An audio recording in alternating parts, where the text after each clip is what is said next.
qu'il y a quelques jours, le gouvernement nous disait mais il n'y aura aucun problème d'approvisionnement. C'est ça qui est très surprenant. David Guiraud, parce que la communication se substitue à l'action, comme d'habitude. On nous disait une semaine tout va bien, et là on nous dit attention, si vous freinez pas, si vous levez pas le pied, c'est la catastrophe. C'est vraiment nous prendre pour des imbéciles. Déjà, les Français, ils font déjà des efforts.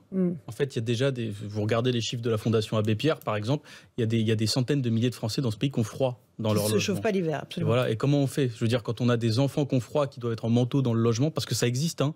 Moi, à Roubaix, on a là des situations où les logements sont des passoires thermiques et ils en font des efforts. Hein. Mais n'empêche que là, en ce moment, j'ai par exemple quelque chose qui remonte sur tout un quartier à Roubaix, à l'Épeule, qui est très mal isolé, où en fait les factures d'électricité sont en train d'être régularisées. Donc c'est dans le quartier de l'Épeule, où vous avez des factures, on les a vues, hein, les factures des gens, c'est plus 300, plus 400, il y en a même qui ont des factures à plus 1000 euros.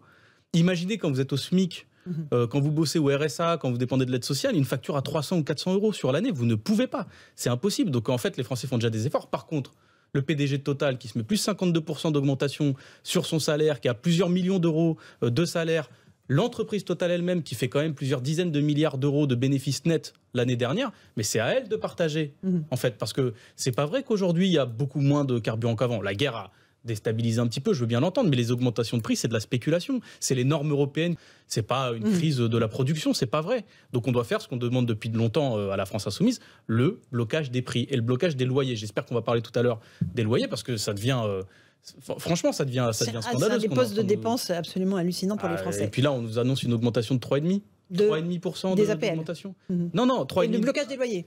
Mais voilà, mais alors c'est génial parce que Bruno Le Maire en parle tout à l'heure. Voilà, alors il nous dit 3,5% d'augmentation des APL pour compenser seulement 3,5% de la hausse des loyers. Il faut que les gens comprennent. Le versement moyen des APL, je l'ai sous les yeux, c'est 220 €. Tandis que le montant moyen d'un loyer, c'est 730 €. Donc en fait, vous allez gagner 8 € avec la hausse des APL, si vous les touchez, parce qu'il y a des millions de Français qui ne les touchent pas. Hein. Mais vous allez payer 25 € en plus. Ça fait quoi? Ça fait 17 € par mois. Ça fait plus de 200 € à l'année. Donc vous mettez les 200 € à l'année, puis vous allez par exemple dans un quartier comme l'Épeule sur 200-300 €, et en fait vous ne pouvez plus vivre, hein, tout simplement. On est passé directement au pouvoir d'achat. Juste un petit mot sur l'énergie, Maître Golnadel. Vous comprenez comment on peut un jour nous dire tout va très bien, l'hiver est assuré, et puis tout d'un coup on nous dit non, attention, si vous freinez pas, ça va pas. Ça fait bien longtemps que je ne crois plus un mot de la communication gouvernementale. Donc c'est clair, et encore moins de la part d'un gouvernement qui s'est rappelé il y a seulement 6 mois que le nucléaire, c'était très important, c'était le fleuron de notre industrie. Donc bon, mais cela étant, ceci posé fermement, ça n'est pas parce que Total nous explique qu'il faut faire des économies d'énergie que ça n'est pas sain de faire des économies d'énergie. C'est pas non plus. J'ai connu des injonctions moins graves que celle-là. Faut pas exagérer non plus. Donc il y a une grande part de responsabilité du gouvernement, mais aussi il faut reconnaître que la guerre en Ukraine n'arrange rien à nos affaires. Alors on partage pas cette analyse, j'imagine, David Guiraud. Mais moi je pense qu'il faut aider tout le monde, parce que là en fait la situation. Avec la baisse de la CSG, pour le coup, ça concerne. Alors en fait, mais c'est ça votre problème, c'est que vous proposez d'aider les gens en prenant une partie de leur. Les classes moyennes, c'est pas les gens, c'est ceux qui en ont besoin, parce que c'est très bien d'aider les retraités. Mais alors moi j'aimerais bien savoir, parce que du coup après c'est la retraite qui est impactée, ou alors du coup c'est les finances de l'État. Moi il y en a qui sont toujours au chaud dans cette logique, c'est ça que j'aime pas. Et ceux qui sont au chaud, c'est ceux par exemple qui, comme le groupe Total, a distribué 8 milliards d'euros. Non mais ne revenez pas à chaque fois sur les mêmes. Mais si, parce que pendant la crise, moi je veux bien, à la limite, si vous voulez. Allez, je veux bien qu'on soit pas d'accord. Non, mais essayons d'être réalistes dans notre discussion. Parce qu'on sait très bien que Total ne changera pas. Mais comment ça, Total ne changera pas? Allez-y, alors dites-moi comment concrètement? Eh bien, attendez, mais on les prend, on les met autour de la table, et puis l'État français a quand même son mot à dire dans le groupe Total, je vous rappelle, parce qu'on est quand même actionnaire là-dedans, d'accord? Donc c'est pas comme si on avait aucune manière. Enfin, moi je suis pas pour démissionner de nos responsabilités. Quand il y a en pleine crise. Moi non plus, mais j'essaie d'avoir des propositions qui soient réalistes et faisables et mesurables. Je vous donne une proposition. En pleine crise, quand les Français serraient tous la ceinture, je vous dis même pas d'adopter notre programme sur toute la vie. C'est pas grave. Mais 8 milliards d'euros de dividendes aux actionnaires l'année dernière, on aurait pu décider, en pleine crise, que c'est pas 8 milliards d'euros qui vont aux dividendes, mais par exemple dans l'argent des Français. Quand on parle de blocage des prix, c'est une réponse concrète. L'Espagne et le Portugal le font. Hein. Enfin, je veux dire, il faut quand même se rendre compte de ça. Il y a des pays en Europe qui pratiquent le blocage des prix. Pourquoi la France ne le pratique pas? Pourquoi on devrait être les bons élèves comme ça à chaque fois? Pourquoi on devrait se faire plumer à chaque fois? Et ça, c'est sur l'énergie. Non, mais d'accord, sur l'énergie, mais sur le reste. Nous, on propose également, par exemple, la conversion des RTT en salaire. Ça vous parle ou pas concrètement? Mais c'est du salaire net. Je ne suis pas pour abaisser notre salaire brut. Je ne suis pas pour ça. Le salaire brut, c'est le seul patrimoine des pauvres souvent, parce que c'est les services publics, parce que c'est la cotisation sociale, parce que quand vous avez un accident de la vie et que vous devez avoir recours au privé, et ben quand vous êtes pauvre, vous ne pouvez pas. On fait aussi avec notre situation, quand on touche un salaire entre ce qui part en TVA, en CSG et en taxes, il ne reste plus rien. Eh ben je suis pour l'augmentation du SMIC à 1 500 € net. Allez, on fait une petite pause. On continue à parler de ça, pouvoir d'achat, de salaire. Dans un instant, dans Punchline avec nous. Moi, je le redis, on est en train de vraiment prendre les gens pour des imbéciles. Non, mais vraiment, enfin, je veux dire, là, je le redis pour les APL, comme c'est important que les gens comprennent. Ils nous disent que ça va augmenter de 3,5% les loyers, d'accord ? Et qu'en même temps, ils vont augmenter les APL de 3,5%. Même si vous touchez les APL, vous allez payer plus de 200 € par mois en plus. C'est pas en moins, c'est en plus. C'est-à-dire même cette aide-là, c'est pas une aide, c'est 200 € en plus qu'on va vous prendre par mois si vous touchez les APL. Si vous ne les touchez pas, c'est 300, ça va être environ 300 € par mois que vous allez payer en plus. Donc c'est pas une aide en fait. Je veux dire, on essaye de nous dire on est en train de vous aider. Non. On est en train d'accepter la hausse des loyers. Ça, c'est un choix politique, d'accepter cette hausse-là. On aurait pu bloquer à 0% d'augmentation. On bloque à 3,5%, on aurait pu bloquer à 0%. Non, mais je veux dire, c'est un choix de société. Donc voilà, et en échange, on fait payer les Français 200 € vous ne voterez pas cette loi-là sur un an. Très clairement.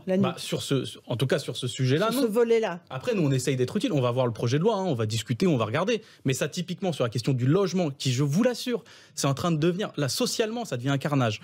Donc, sur la question du logement, par exemple, sur ça, il est évident qu'on ne soutiendra pas une mesure comme ça, parce qu'en fait, c'est prendre 200 € sur le blocage des prix, par exemple. Oui.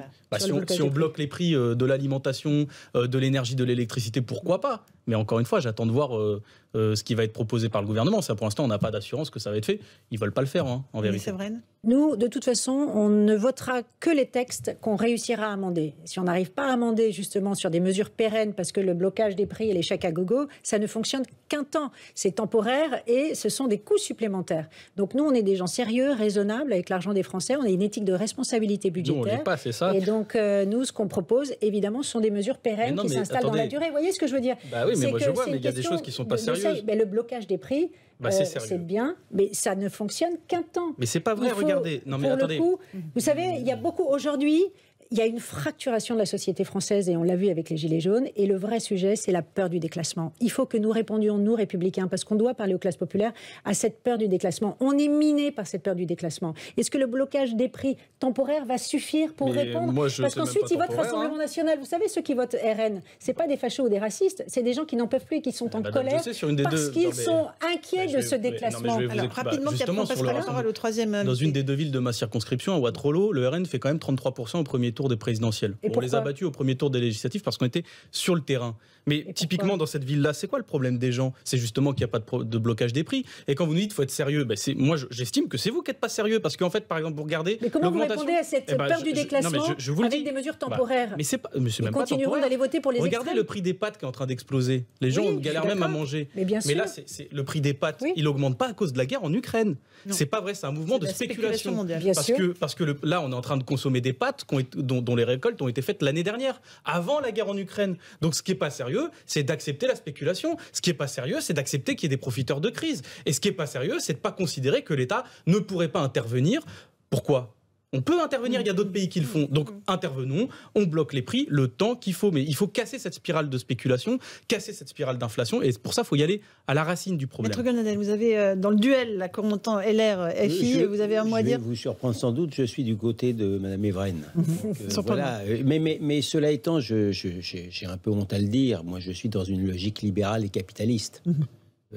Pardon, mais la démagogie, je sais bien, mais la gauche extrême aime tellement les pauvres qu'elle les multiplie. La réalité, elle est là. Sauf que c'est fin, ça se mange sans fin, ça. Hein. Sauf que c'est de moi. Sauf que le problème, si vous voulez, c'est que le gouvernement est piégé lui-même, puisqu'il a fini par convaincre les Français que l'argent magique existait. Il a généré une dette abyssale et maintenant il tente de se rattraper par une logique inflationniste. Donc moi je sais bien que c'est pas facile, c'est pas facile d'avoir le rôle ingrat de dire que si jamais vous bloquez les loyers, les propriétaires vont arrêter de louer et en vérité va y avoir une crise de logement. C'est pas facile, mais c'est pourtant la réalité ingrate. Alors on peut aussi décider de réquisitionner les logements. Je vous mentirais en disant que j'aimerais vivre au Venezuela. La réalité, elle est là. Donc voilà, j'endosse ce rôle. Monsieur Guiraud, puis après je vous passe la parole, parce que là vous êtes mis en cause. Le Venezuela, la réquisition des logements. Oui, non, mais voilà, Staline, etc. On connaît. En attendant, ce qui est indécent et ce qui est extrême dans ce pays. Oui, voilà. Non, mais c'est bon, moi je connais, je suis vacciné. L'admiration, les régimes autoritaires, tout moi, ça. je ne suis pas extrême. Ce qui est extrême, c'est les prix à la pompe, là. C'est 2 € le litre d'essence. Ça, c'est extrême, vous voyez, pour la vie des gens. Donc, en fait, si on fait rien, là, ça va être extrême. Et je peux vous dire que quand ils vont descendre dans la rue, les gilets jaunes à côté, ça va être. C'était l'échauffement. Voilà. Donc il y a un moment, en fait, si on ne considère pas ça. Moi, quand je vous parle du logement dans le quartier de l'Épeule, mais il y a un moment, les gens, en fait, quand ils pourront plus payer, ils vont faire comment? Vous croyez qu'ils vont laisser leurs gamins comme ça être à la rue? Vous parlez de réquisition. Si on pouvait réquisitionner les logements vides, pourquoi pas? Parce qu'il y a des gens à la rue. Vous avez vu à Paris, vous prenez le métro, vous faites une station, vous avez déjà vu 2 ou 3 SDF. Ça, c'est extrême. Voilà, ça c'est extrême. Donc moi, s'il faut prendre des mesures où l'État intervient et dit par exemple, oui, il y a des logements vides, pour un temps on peut les réquisitionner, moi je suis pas du tout contre, vous voyez. Et c'est vrai que je suis pas libéral. Voilà, c'est vrai, on a un débat de fond là-dedans dans la société. Je suis pas libéral. Il faut que le marché arrête de faire sa loi, parce que le marché ça marche pas. Le marché c'est 12% d'augmentation sur les pâtes, c'est le prix de l'huile d'olive, c'est les 2 € à la pompe, et c'est maintenant les régularisations de tarifs d'électricité. Voilà, moi j'estime que c'est vous qui êtes extrême, parce que la réalité pour beaucoup de Français, elle est extrême. Et c'est pas du tout extrême.